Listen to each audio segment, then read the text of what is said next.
Hello friends, ಇವತ್ತಿನ ಸಂಚಿಕೆಯಲ್ಲಿ ಏನಾಯಿತು ಅಂತ ನೋಡ್ಕೊಂಡು ಬರೋಣ ಬನ್ನಿ. ಗಿರಿಜಾ ನಾಚ್ಕೊಂಡು ನಂದನ್ನ ನೋಡ್ತಾರೆ. ಯಾಕೆ ನನ್ನ ಹಾಗೆ ನೋಡ್ತಿದ್ದೀರಾ? ಮದುವೆಗೆ ಮುಂಚೆ ಗಂಡು ಹೆಣ್ಣು ಪರಸ್ಪರ ಭೇಟಿ ಆಗಬಾರ್ದು ಅಂತ ನಿಮಗೆ ಗೊತ್ತಿಲ್ವಾ? ನಿನ್ನೆ ಮಕ್ಕಳೇ ಹೇಳಿದ್ದನ್ನು ಅಷ್ಟು ಬೇಗ ಮರೆತುಬಿಟ್ರಾ? ಮಕ್ಕಳೇನಾದರೂ ನೋಡಿದರೆ ಏನನ್ನಲ್ಲ. ಮೊದಲು ನೀವು ಇಲ್ಲಿಂದ ಹೋಗಿಯಪ್ಪ. ಈ ಥರ ಏನೇನೋ ನೆಪ ಮಾಡಿಕೊಂಡು ನನ್ನ ನೋಡೋಕ್ಕೆ ಬರಬೇಡಿ, ಹೋಗಿ ಇಲ್ಲಿಂದ ಅಂತಾರೆ ಗಿರಿಜಾ. ಏನು ಗಿರಿಜಾ ನೀನು ಹೀಗೆ ಮಾತಾಡ್ತಿದ್ಯಾ? ಮಕ್ಕಳೇನೋ ಹಾಗೆ ಆಡ್ತಿದ್ದಾರೆ ಅಂದರೆ ನೀನು ಹಾಗೆ ಆಡ್ತಿದ್ಯಲ್ಲ. ಮರಿಬೇಡ ಗಿರಿಜಾ, ನಮಗೆ ಮದುವೆ ಆಗಿ 32 ವರ್ಷ ಆಯಿತು. ನಾವೇನು ಇವತ್ತು ಮದುವೆ ಆಗ್ತಿದ್ದೀವ? ಏನೋ ಮಕ್ಕಳ ಆಸೆ ಪಟ್ಟರು ಅಂತ ಹ್ಞೂ ಅಂದೆ ಅಂತಾರೆ ನಂದನ್. ಅದೆಲ್ಲ ನನಗೆ ಗೊತ್ತಿಲ್ಲ. ನೀವಿನ್ನು ನನ್ನ ನೋಡೋದು ಮದುವೆ ಮಾಡ್ತಿದ್ದಲೆ. ಮೊದಲು ಹೋಗಿ ಇಲ್ಲಿಂದ. ಏನ್ರಿ ನೀವು ಯಾವತ್ತೂ ನನ್ನ ನೋಡದೇ ಇರೋ ಥರ ಹಾಗೆ ನೋಡ್ತಿದ್ದೀರಾ? ನನಗೆ ನಾಚಿಕೆ ಆಗುತ್ತೆ ರೀ ಅಂತಾರೆ ಗಿರಿಜಾ. ನನಗೇನೋ ಗೊತ್ತಿಲ್ಲ ಗಿರಿಜಾ, ನಿನ್ನ ಮದುವೆಯಾಗಿ 32 ವರ್ಷ ಆಯಿತು ಅನ್ನೋದನ್ನು ನನ್ನ ಕೈಲಿ ನಂಬೋದಕ್ಕಾಗಲ್ಲ. 32 ವರ್ಷ ಅಂತ ಯಾಕೆ ಅನ್ಬೇಕು ಹೇಳು?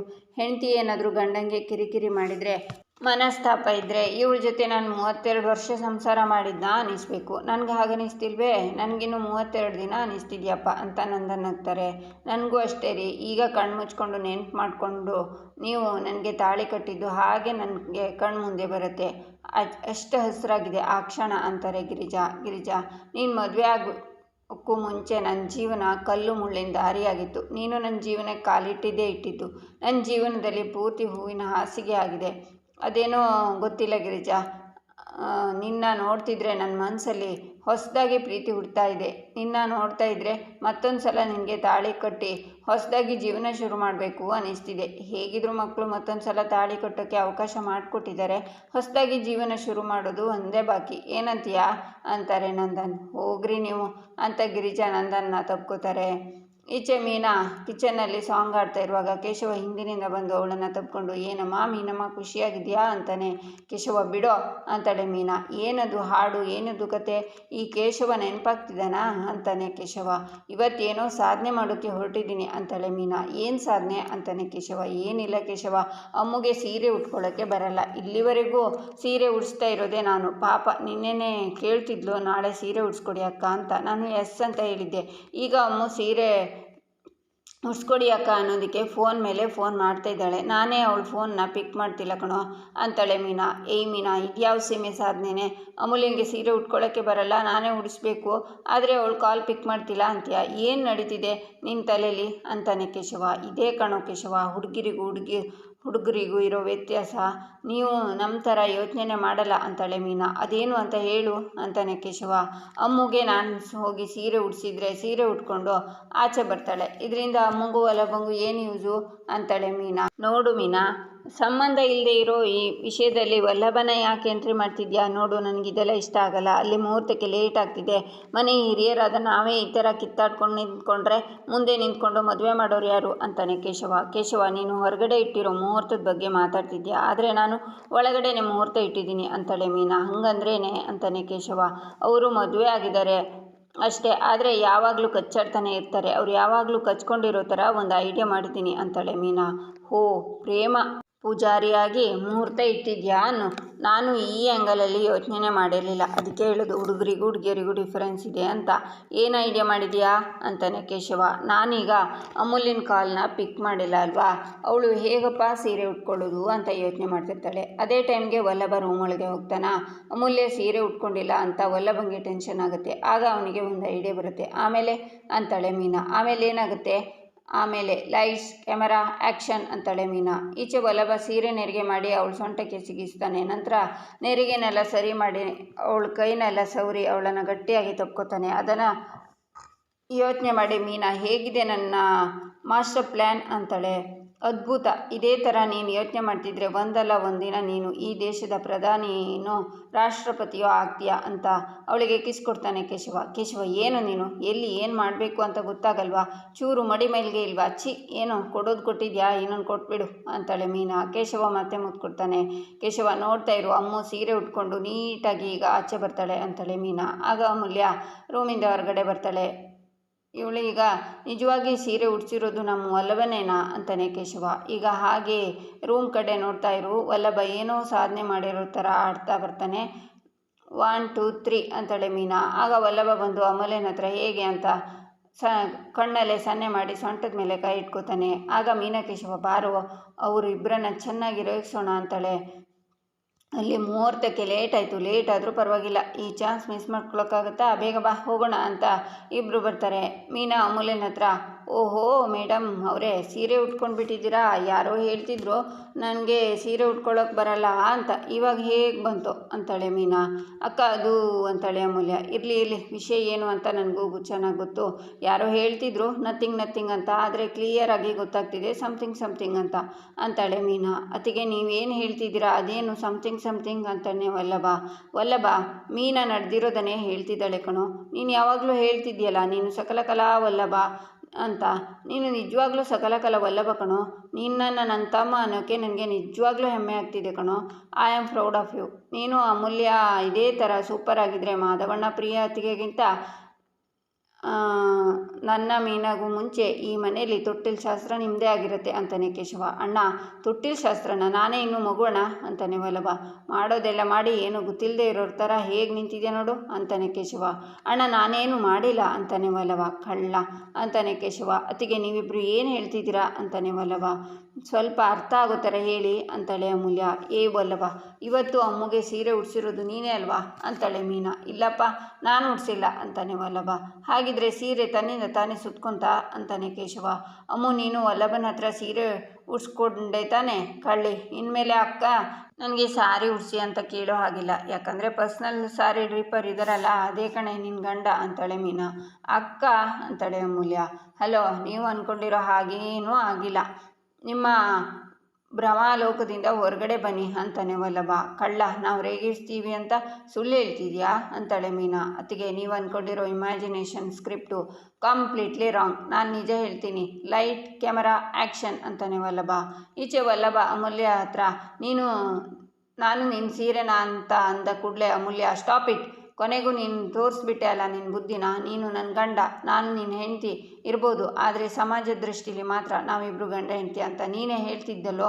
ನಿನಗೆ ಒಳ್ಳೆಯದಾಗಲಿ ಅಂತ ನಾನು ನಿನಗೆ ಕೆಲಸ ಹುಡೋದಕ್ಕೆ ಹೆಲ್ಪ್ ಮಾಡ್ತಾ ಇರ್ಬೋದು, ಆದರೆ ಅದು ಗಂಡ ಅನ್ನೋ ಕನ್ಸರ್ನಲ್ಲಿ ಮಾತ್ರ. ಆಮೇಲೆ ಡೀಸೆಂಟ್ ಡೇಸಲ್ಲಿ ನಾನು ನಿನ್ನ ಜೊತೆ ಜಗಳ ಕಡಿಮೆ ಮಾಡಿರ್ಬೋದು, ಅದಕ್ಕೆ ನೀನು ಏನೇನೋ ರೀಸನ್ಸ್ ಕೊಟ್ಕೋಬೇಡ. ನನಗೆ ನಿನ್ನ ಜೊತೆ ಇರೋದು ಒಂದು ಒಳ್ಳೆ ಫ್ರೆಂಡ್ಶಿಪ್ ಮಾತ್ರ, ಅದು ಬಿಟ್ಟು ನೀನು ಏನೇನೋ ಅಂದ್ಕೋಬೇಡ. ನಾನು ನಿನ್ನ ಜೊತೆ ನಗ್ತಿದ್ದೀನಿ, ಹುಡುಗಿ ನೋಡೋಕ್ಕೆ ಕ್ಯೂಟ್ ಇದ್ದಾಳೆ, ಬ್ಯೂಟಿಫುಲ್ ಆಗಿದ್ದಾಳೆ ಅಂತ ಅಡ್ವಾಂಟೇಜ್ ತಗೊಳ್ಳೋಕ್ಕೆ ಬರಬೇಡ ಅಂತಾಳೆ ಅಮೂಲ್ಯ.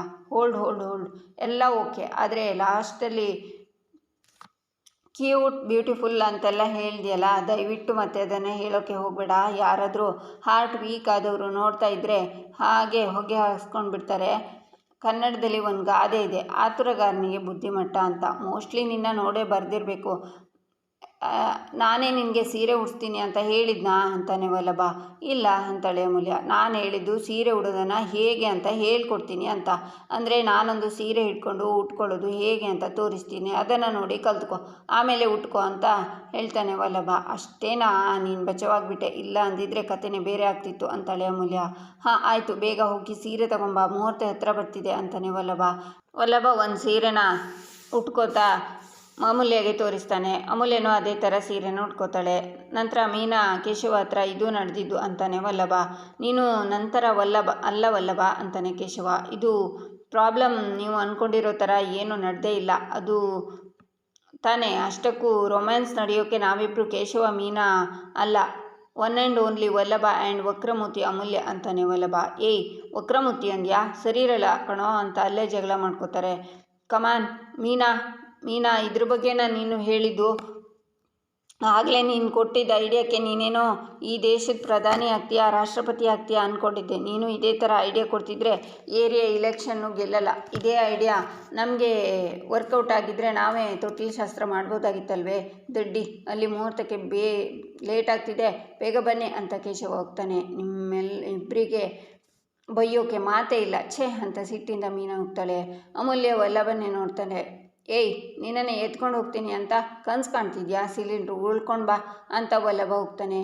ಈಚೆ ಮಂಟಪದಲ್ಲಿ ಪುರೋಹಿತರು ಮಂತ್ರನ ಹೇಳ್ತಿರ್ತಾರೆ. ನಂತರ ಮುಹೂರ್ತಕ್ಕೆ ಟೈಮ್ ಆಗ್ತಿದೆ, ಬೇಗ ಸೂಪರ್ ಜೋಡಿಯಾಗಿರೋ ವಧುವರರನ್ನು ಕರ್ಕೊಂಡು ಬನ್ನಿ ಅಂತಾರೆ. ಆಗ ನಂದನ್ನ ಕೇಶವ ಮಾಧವ ಕರ್ಕೊಂಡು ಬಂದರೆ ಗಿರಿಜನ ಪ್ರಿಯ ಮೀನಾ ಇಟ್ಕೊಂಡು ಬರ್ತಾರೆ. ನಂದನ್ ಗಿರಿಜಾ ಮುಖ ನೋಡಿಕೊಂಡು ಮುಂದೆ ಬರ್ತಾರೆ. ಅಪ್ಪ, ಇವತ್ತು ನೀವೆಷ್ಟು ಸಖತ್ತಾಗಿ ಕಾಣಿಸ್ತಿದ್ದೀರಾ ಅಂದರೆ ಯಾವ ದೃಷ್ಟಿನೂ ನಿಮಗೆ ತಾಕಬಾರ್ದು ಅಂತ ಕೇಶವ ದೃಷ್ಟಿ ಬಿಟ್ಟಿರ್ತಾನೆ. ಬನ್ನಿ ಅಂತಾನೆ ಕೇಶವ. ಅಪ್ಪ ಅಮ್ಮ, ಮದುವೆ ಆಗುವಾಗ ಪ್ರೀ ವೆಡ್ಡಿಂಗ್ ಕಾನ್ಸೆಪ್ಟ್ ಇರಲಿಲ್ಲ, ಈಗೇನಾದರೂ ಮಾಡಿದರೆ ನೆಕ್ಸ್ಟ್ ಲೆವೆಲ್ಗೆ ಇರುತ್ತೆ ಅಂತಾನೆ ವಲ್ಲಭ. ಅದೆಲ್ಲ ಏನು ಬೇಡ ಅಂತಾರೆ ನಂದನ್. ಅಪ್ಪ ಪ್ಲೀಸ್ ಅಪ್ಪ ಅಂತಾನೆ ಕೇಶವ. ಬಿಳಿ ಬಾವ, ಹಾಗೆಲ್ಲ ಆಟ ಮಾಡಿಬಿಡಿ. ಕೇಶವ ಏನು ಹೇಳ್ತಾನೋ ಇವತ್ತು ಒಂದಿನ ಅವ್ನ ಮಾತೆಲ್ಲ ಕೇಳಿಬಿಡಿ, ಮುಗಿದ ಮೇಲೆ ನಿಮಗೆ ಒಂದು ಲಾಲಿಪಾಪ್ ಕೊಡ್ತೀನಿ ಅಂತಾನೆ ಸುಂದ್ರ. ಏಯ್ ಅಂತಾರೆ ನಂದನ್. ಅತ್ತೆ ನೀವಾದರೂ ಹೇಳಿ ಅತ್ತೆ ಅಂತಾಳೆ ಮೀನಾ ಅದೆಲ್ಲ ಏನು ಬೇಡಮ್ಮ ಅಂತಾರೆ ನಂದನ್. ಜನಗಳೇ ನೀವಾದರೂ ಹೇಳಿ, ಫೋಟೋಶೂಟ್ ಬೇಕಾ ಬೇಡವಾ ಅಂತಾನೆ ಕೇಶವ. ಬೇಕು ಅಂತ ಎಲ್ಲರೂ ಕೂಗ್ತಾರೆ. ಸಾರ್ವಜನಿಕರ ಒತ್ತಾಯದ ಮೇರೆಗೆ ನೀವು ಇದನ್ನು ಫೋಟೋಶೂಟ್ ಮಾಡಲೇಬೇಕು ಅಂತಾನೆ ಕೇಶವ. ಈಚೆ ಅಜ್ಜಿ ಸೋಫಾದಲ್ಲಿ ಕೂತಿರ್ತಾರೆ. ಯಾರೂ ಇಲ್ಲ, ಮದುವೆ ನೋಡ್ಕೊಂಡು ಬರ್ತೀನಿ ಅಂತ ಹೊರಡುವಾಗ ಇಂದಿರಾ ಎದುರುಗಡೆ ಬಂದು, ಅತ್ತೆ ಎಲ್ಲಾದರೂ ಶುಭ ಕಾರ್ಯಕ್ಕೆ ಹೋಗುವಾಗ ಎಲ್ಲಿಗೆ ಅಂತ ಕೇಳಬಾರ್ದು, ಅದಕ್ಕೆ ಈ ಥರ ಕೇಳ್ತಿದ್ದೀನಿ. ಯಾವ ಕಡೆ ಹೋಗ್ತಿದ್ದೀರಾ ಅಂತಾಳೆ ಇಂದಿರಾ. ದೇವಸ್ಥಾನಕ್ಕೆ ಹೋಗ್ತಿದ್ದೀನಿ ಇಂದಿರಾ ಅಂತಾರೆ ಅಜ್ಜಿ. ಅಬ್ಬಬ್ಬಬ್ಬಬ್ಬ, ಏನು ಶ್ರದ್ಧೆ, ಏನು ಭಕ್ತಿ. ಅತ್ತೆ ಹೋಸಲ ಹೋಗಿದ್ರಲ್ಲ ಅದೇ ದೇವಸ್ಥಾನಕ್ಕೆ ಹೋಗ್ತಿದ್ದೀರಾ? ನನಗೆ ಗೊತ್ತಾ ಅತ್ತೆ, ನೀವು ದೇವಸ್ಥಾನಕ್ಕೆ ಹೋಗ್ತೀನಿ ಅಂತ ಹೇಳಿ ಮನೆಯಿಂದ ಹೊರಗಡೆ ಹೋಗಿ ಈ ಮದುವೆ ನೋಡೋಕ್ಕೆ ಹೋಗ್ತಿದ್ದೀರಾ. ಆದರೆ ನಿಮ್ಮ ಆಸೆ ಈಡೇರೋದಿಲ್ಲ ಅತ್ತೆ. ಯಾಕತ್ತೆ ಹಾಗೆ ನೋಡ್ತಿದ್ದೀರಾ? ನೀವು ಆ ಮದುವೆ ಹೋಗಬೇಕು ಅಂದರೆ ಧಾರಾಳ ಹೋಗಿ ನನಗೇನು ಸಮಸ್ಯೆ ಇಲ್ಲಪ್ಪ. ಆ ಮಕ್ಕಳನ್ನ ಮನಸಾರೆ ವಿಶ್ ಮಾಡಿಬಿಟ್ಟು ಬನ್ನಿ. ಆದರೆ ನಿಮ್ಮ ಮಕ್ಕಳು ಅಂದರೆ ನನ್ನ ಭಾವ ಗಂಡ ಬಂದು ಕೇಳಿದರೆ ನಾನಂತೂ ಸುಳ್ಳು ಹೇಳಲ್ಲ ಅತ್ತೆ, ಸತ್ಯನೂ ಮುಚ್ಚಿಡಲ್ಲ. ಇದ್ದಿದ್ದನ್ನು ಇದ್ದಂಗೆ ಹೇಳ್ತೀನಿ. ಆಮೇಲೆ ನೀವು ನನ್ನ ಮೇಲೆ ಕೋಪ ಮಾಡ್ಕೋಬಾರ್ದು. ನಾನು ಈ ಮನೆಗೆ ಪ್ರಾಮಾಣಿಕವಾಗಿರ್ತೀನಿ ಅತ್ತೆ. ಒಂದು ಒಳ್ಳೆ ಸೊಸೆ ಹೇಗೆ ನಡ್ಕೋಬೇಕು ನಾನಂತೂ ಹಾಗೆ ನಡ್ಕೊಳ್ಳೋದು ಅತ್ತೆ. ನೀವು ಹೋಗೋದಾದರೆ ಹೋಗಿ ಅತ್ತೆ. ಚಿಪ್ಸ್ ತಿಂತೀರಾ? ಬೇಡ ಬಿಡಿ, ನಾನೇ ತಿಂತೀನಿ ಅಂತ ಇಂದಿರಾ ಹೋಗ್ತಾಳೆ. ನೋಡೇ ಕಲಾ ಹೇಗೆ ಆಡ್ತಾಳೆ ಇಂದಿರಾ ಅಂತಾರೆ ಅಜ್ಜಿ. ಅತ್ತೆ ನೀವು ನಂದಣ್ಣ ಗಿರಿಜಾನ ನೋಡಬೇಕು ಅಂತ ಹೋಗ್ತಿದ್ರಾ ಅಂತಾಳೆ ಕಲಾವತಿ. ಆಸೆ ಆಗಲ್ವ ಕಲಾ? ಹೆತ್ತು ಕರಳು ಕಣೆ, ದೂರದಿಂದಾದರೂ ನೋಡೋಣ ಅಂದ್ಕೊಂಡಿದ್ದೆ. ಆದರೆ ಇಂದಿರಾ ಬಂದಳು, ಹೆದರಿಸ್ಬಿಟ್ಲು. ಈ ಇಂದ್ರಂಗೆ ತನ್ನ ಭಾವ ತನ್ನ ಗಂಡ ಅವ್ರ ಮುಂದೆ ಒಳ್ಳೆಯವಳಾಗಬೇಕು ಅಂತ ಆಸೆ. ಬೇರೆಯವರಿಗೆ ಏನಾದರೂ ಪರವಾಗಿಲ್ಲ, ಯಾಕೆ ಹಿಂಗಿದ್ದಾಳೆ ಇವಳು ಅಂತಾರೆ ಅಜ್ಜಿ. ಅತ್ತೆ ನಿಮಗೆ ಇಂದಿರಾ ಬಗ್ಗೆ ಗೊತ್ತಿಲ್ವಾ? ಯಾಕೆ ನನ್ಕೋತೀರಾ ಅಂತಾರೆ ಕಲಾವತಿ. ನೋವು ಅವಳ ಬಗ್ಗೆ ಅಲ್ಲ ಕಲಾ, ನನ್ನ ಮಗಳು ಅಳಿಯಂದ್ರ ಮದುವೆ ನೋಡೋಕ್ಕಾಗಲ್ವಲ್ಲ ಅಂತ ದುಃಖ ಆಗ್ತಿದೆ ಅಂತಾರೆ ಅಜ್ಜಿ. ಅತ್ತೆ ನಾನೊಂದು ಮಾತು ಹೇಳ, ಗಿರಿಜಾ ನಂದಣ್ಣ ಮತ್ತೆ ಮಕ್ಕಳು ಅವ್ರ ಸಂತೋಷಕ್ಕೋಸ್ಕರ ಏನೋ ಮಾಡ್ತಿದ್ದಾರೆ. ಇಂಥ ಟೈಮಲ್ಲಿ ನೀವು ಹೋಗಿ ಅದು ನಮ್ಮನೆ ಗಂಡಸರಿಗೆ ಗೊತ್ತಾಗಿ ದೊಡ್ಡ ಗಲಾಟೆ ಆಗಿ ಗಿರಿಜಾ ಅವ್ರ ಮನೆ ಸಂತೋಷಕ್ಕೂ ನಾವೇ ಕೊಳ್ಳಿ ಇಟ್ಟ ಹಾಗಾಗಲ್ವಾ? ಬೇಡ ಅತ್ತೆ, ನೀವು ಅಲ್ಲಿಗೆ ಹೋಗೋದು ಬೇಡ. ಬನ್ನಿ ಕೂತ್ಕೊಳ್ಳಿ, ನಾನು ಹೋಗಿ ಕಾಫಿ ತರ್ತೀನಿ. ನಾನು ಕಾಫಿ ತರೋಕ್ಕೆ ಹೋದಾಗ ನೀವೇನಾದರೂ ಹೋದರೆ ನನ್ನ ಮೇಲೆ ಆಣೆ ಅಂತ ಕಲಾವತಿ ಹೋಗ್ತಾರೆ. ಈಚೆ ಎಲ್ಲರೂ ಒಪ್ಕೊಂಡ್ರು ಅಂತ ಕೂಗ್ತಾರೆ. ಬನ್ನಿ ಫೋಟೋ ತೆಗೀರಿ ಅಂತಾನೆ ಕೇಶವ. 1 ನಿಮಿಷ ಅಂತ ಮೀನಾ ನಂದನ್ ಕೈನ ಗಿರಿಜಾ ಹೆಗ್ಲ ಮೇಲೆ ಹಾಕ್ತಾಳೆ. ಫೋಟೋ ತೆಗಿತಾರೆ. ನೆಕ್ಸ್ಟ್ ಫೋಟೋ ಅಂತಾನೆ ಕೇಶವ. ಆಗ ಪ್ರಿಯಾ ಒಬ್ರನ್ನೊಬ್ರು ನೋಡೋ ರೀತಿ ಮಾಡ್ತಾಳೆ. ಫೋಟೋ ತೆಗಿತಾರೆ. ಆಗ ರಕ್ಷಾ ಬಂದು ಒಂದು ಪೋಸ್ ಮಾಡ್ತಾಳೆ. ನಂತರ ಅಮೂಲ್ಯ ಒಂದು ಪೋಸ್ ಮಾಡ್ತಾಳೆ. ನಂತರ ಫ್ಯಾಮಿಲಿ ಫೋಟೋ ಅಂತಾನೆ ಕೇಶವ. ಫೋಟೋನ ತೆಗಿತಾರೆ. ನಂತರ ನಂದನ್ ಗಿರಿಜಾ ಹಸೆಮಣೆ ಮೇಲೆ ಕೂತ್ಕೊಂಡು ಹಾರ ಬದಲಾಯಿಸ್ಕೋತಾರೆ. ನಿಮ್ಮ ಆಸೆಯಂತೆ ಎಲ್ಲ ಮುಗೀತಲ್ವಾ ಅಂತಾರೆ ನಂದನ್. ಆಗ ಸುಂದ್ರ, ಇಲ್ಲಿ ನೋಡು ಏನು ತಂದಿದ್ದೀನಿ ಅಂತ ಅಕ್ಕ ಅಂತ ಸುಂದ್ರ ತಾಳಿನ ತೋರಿಸ್ತಾನೆ. ಇದೆಲ್ಲಿಂದ ತಂದೆಯೋ ಅಂತಾರೆ ನಂದನ್. ಮಾವ ಇದು ತಂದಿದ್ದಲ್ಲ, ಅತ್ತೆಗೆ ಅಂತ ಪಾರ್ವತಮ್ಮ ಅಜ್ಜಿ ಕಳಿಸ್ಕೊಟ್ಟಿರೋದು ಅಂತಾಳೆ ಮೀನಾ. ಏನ್ರೇ ಹೇಳ್ತಿದ್ದೀರಾ? ಇದನ್ನು ನಿಜವಾಗ್ಲೂ ಅಮ್ಮ ಕಳಿಸಿದ್ರಾ ಅಂತಾರೆ ಗಿರಿಜಾ. ಹೌದಕ್ಕ ಅಂತಾನೆ ಸುಂದ್ರ. ತವ್ರ ಮನೆಯವರು ಕೊಡೋ ದೊಡ್ಡ ಉಡುಗೊರೆ ಅಂದರೆ ತಾಳಿ, ಅದಕ್ಕಿಂತ ಸೌಭಾಗ್ಯ ಇನ್ನೊಂದಿಲ್ಲ ಕಣೋ ಅಂತಾರೆ ಗಿರಿಜಾ. ಆಗ ಗಟ್ಟಿಮೇಳ ಅಂತಾರೆ ನಂದನ್. ಇನ್ನೇನು ತಾಳಿ ಕಟ್ಟಬೇಕು ಅನ್ನುವಾಗ ಸೂರ್ಯಕಾಂತ್ ಚಂದ್ರಕಾಂತ್ ಎಂಟ್ರಿ ಕೊಡ್ತಾರೆ. ಇಲ್ಲಿಗೆ ಈ ಸಂಚಿಕೆ ಮುಕ್ತಾಯವಾಗುತ್ತೆ. ಮುಂದಿನ ಸಂಚಿಕೆಗಾಗಿ ನಮ್ಮ ಚಾನಲನ್ನು ನೋಡಿ ಸಬ್ಸ್ಕ್ರೈಬ್ ಮಾಡಿ, ಲೈಕ್ ಮಾಡಿ, ಸಪೋರ್ಟ್ ಮಾಡೋದನ್ನು ಮರಿಬೇಡಿ.